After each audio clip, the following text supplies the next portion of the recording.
Well, hello and welcome to another episode of A Wolf's Wheels. I've recently been to the Hagerty Festival of the Unexceptional and took so much film that I couldn't put it all in one. So I've broken it down into playlists or films per type of car, as in make or even country, depends on how many vehicles there were. So this one covers Peugeots, Renaults and Talbots at the festival.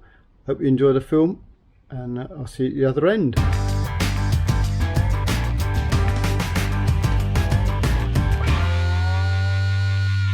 I think the format of the video is going to be very similar to the sports cars in the park film that I did, where I basically film but don't really put much commentary on while I'm live, because I don't know enough about a lot of these cars other than the fact I like them.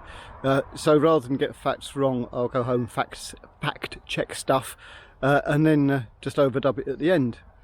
As I say, sports cars in the park was done that way. I've done it on a couple of others. It's not the world's greatest format, but to be honest, I'd rather it was right than give a load of duff information out.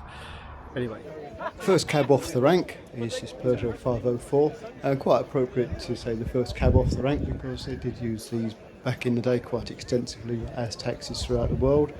The 504 quickly establishing a reputation for the three R's, that's reliability, ruggedness and unfortunately rust. So there's not that many surviving now. They had quite a long run between 1968 and 1983. Actually going on under licence out in Argentina up until 1999. Very popular out in Africa. It won many rallies out in that direction. Very rugged car, very reliable, as I said. This particular car is a 1978 fuel injected version, and you see it's a fuel injected by the TI on boot lid, and it's an automatic, as you can see from also automatique on the back. I always like these. I love the seats in these with sort of vinyl sides and the velour middle, also with the built-in headrest. Very, very nice. For back in the time, it was very much an upmarket car. Anyway, this particular example, as I say, it's 1978. It's so good that it actually features, if you look at Wikipedia online, it's actually got a photograph of this actual car on Wikipedia. Well, I've not even made it into the event yet. My site's been taken by this new Twingo in this really fetching colour blue.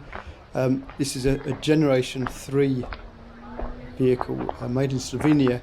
Oddly and unusually for this day and age, it's rear-engined. I don't know whether this has got the 900cc turbo or the 1 litre normally aspirated engine. Don't know enough about them. I just think they're a really great little car, although a massive price range. You can pay as little as sort of about 8,000 for one of these new, or as much as 15,000 depending on the spec. But what a nice little thing to see in the car park. Viewers might recognise this Mark I Renault Espace from the Hubnut channel. I've recently review on this one. It's all the way over from Holland. Without actually looking at the film, I can't remember whether this is the 2 litre or the 2.2 petrol or even the 2.1 litre diesel engine in it. I know it's a pre-facelift car, so it was obviously made between 84 and 88, but certainly check out the Hubnut channel and you'll see a lot more about this car. It amazes me really that if you look at the size of this car and the footprint it takes up, the amount of versatility you get out of a nicely well-designed MPV compared with a modern thing like a Range Rover or an SUV. The way the seats are arranged inside, I mean, it's a really, really versatile, really, really useful vehicle. People in it, dogs in it, you could probably sleep in it. I certainly have picnics in it. Great for going to the tip. I can see this sort of thing becoming the next sort of cult vehicle.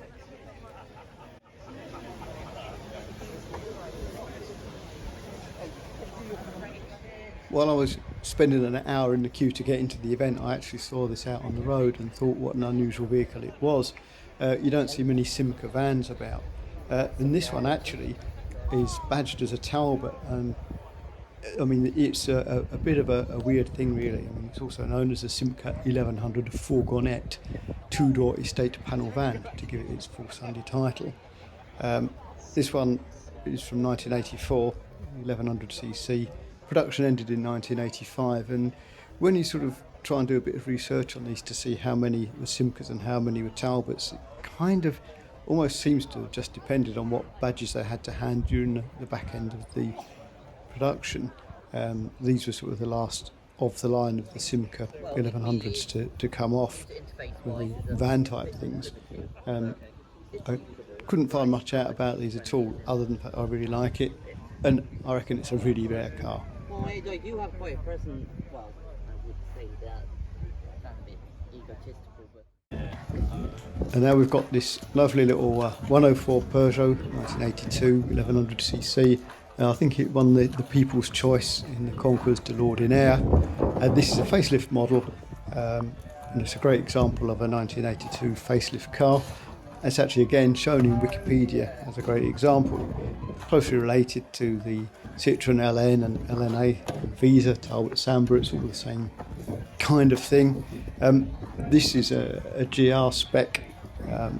It's not the bottom of the range, but as you can see from the lack of rear windscreen wiper and things like that, it's a relatively lowly spec.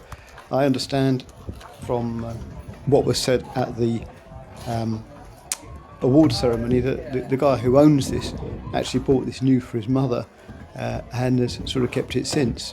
Splendid condition, credit to the owner, nice little car. And of course, while the owner back in 1982 was looking at the 104 in the garage, he may well have spotted on the far side of the showroom something like this, which is the Peugeot 604. These were being made between 75 and 85. This is imported from Switzerland. It's a manual but fuel injected car, and remarkably it's pretty well identical to one that I had back in the early 1980s. Mine was wasn't fuel injected. This one's fuel injected. Mine was a carburettor but was automatic. But it's identical colour, same lovely brown interior. It was a great car. They really are nice to drive. They've got this 2.7 V6, which I think was put in some Citroëns, Renaults and Volvos. It was a joint venture thing. I mean, what I remember mostly about my one is how bloody thirsty it was. I left home in Yorkshire one day with a full tank of fuel and had to refill it before I got to Essex, because it hadn't got even a 200-mile trip without going through a tank full of fuel. Probably didn't help the fact I was running it on a shoestring, couldn't really afford to run it, was forever patching up the exhaust and things like that. But this one is in a much better condition than the one I had. Really interesting little fact about these cars is these really nice looking alloy wheels actually aren't alloy wheels at all, they're steel wheels, and this is just a bolt-on sort of plastic cap. But until I actually took a wheel off, even when I owned one, I didn't realise that. But they're a really, really good car to drive, and I don't think there's that many about. You certainly don't see them very often, but I really have fond memories of my one in this colourway. Wandering around after the Peugeot, came across this really nice Megane coupe. Belongs to a friend of mine, has got his channel called Mark on Motoring. Now, the Mark on Motoring channel, I really would urge you to go and have a look at it. It's got a great format, really does get the most out of the car owners, and this particular car features on his channel his pride and joy, and actually he took it back to its place of manufacture 25 years after the plant closed. Now, that particular film, it's a fascinating film, and I seriously do urge you to go over to his channel and check it out. It's a great commentary on basically labour relations and how the closure of the Renault factory in that area of Belgium rewrote the rules around employment law and redundancies. It's an absolutely fascinating film that Mark did. But I mean, as I say, this is his car. I'm not going to tell you too much about it because it's all over there. And if you want to find out more, as I say, Mark on Motoring, go and have a look. This next car is a Renault Avan or Avantime. Avant, ahead, time. So that's a portmanteau of English and French words. They actually only made them for a couple of years between 2001 and 2003, selling I think about 8,500 worldwide, 8,083 apparently in Europe. A bit like the Renault Espace, because this is basically designed by Matra. It has the same load-bearing galvanised steel shell with composite panels sort of bolted onto it. But it's a remarkable car, and you can see sort of bits of Megane at the tail bustle and things like that. This one I think is the 3-litre V6, but you could have also got a 2-litre turbo or a 2.2 diesel. As I say, it didn't make many of them, and there's apparently only sort of less than 150 of these left now. And I just mentioned Mark on motoring. He actually did an interview with the owner of this car, so again there's a lot more about this particular car over on his channel. So, like I say, go and have a look at that. This really, really nice blue Renault 12 is a great example of the car that was made in France between 1969 and 1980. It was very much a world car, made eventually 2.5 million of these, but in the UK there's actually only 69 left, out of which there are supposedly 37 TLs, which is the variant that this one is. It's kind of a mid-range car. As I say, it's made in France essentially between 69 and 80, but it lived on in Romania and Turkey. Where I think in Romania it's called the Dacia Denim 1310 or something like that. But it was made in at least 12 different countries. This is a very late car, registered in 1981. It's a 1.3 engine, but you know, it's really is. It's a great car to look at. Really, really enjoy cars, I think, of this era. Next up we have this Renault Avan, which is from December 1985. An 1100cc engine in these, and they're designed in such a way that the exhaust actually runs sort of just behind this wing here. So whatever you do, if you've been running around in one of these, don't lean on the wing about there because you'll burn yourself. They actually made the van right up until 1993, but we have this hatch here at the back, which lifts up so that you can actually sort of stick long sticky things, I think, through the roof.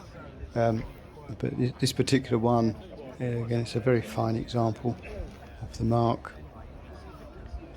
As we come down the side of it here, I'll try and show you inside, but I'm struggling a bit with reflections.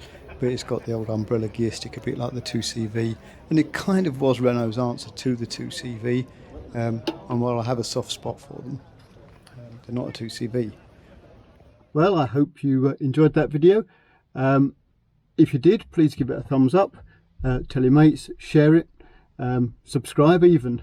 But in the meantime, just thank you so much for watching the film, much appreciated. And I look forward to seeing you in another episode of Our Wolfie's Wheels. Bye.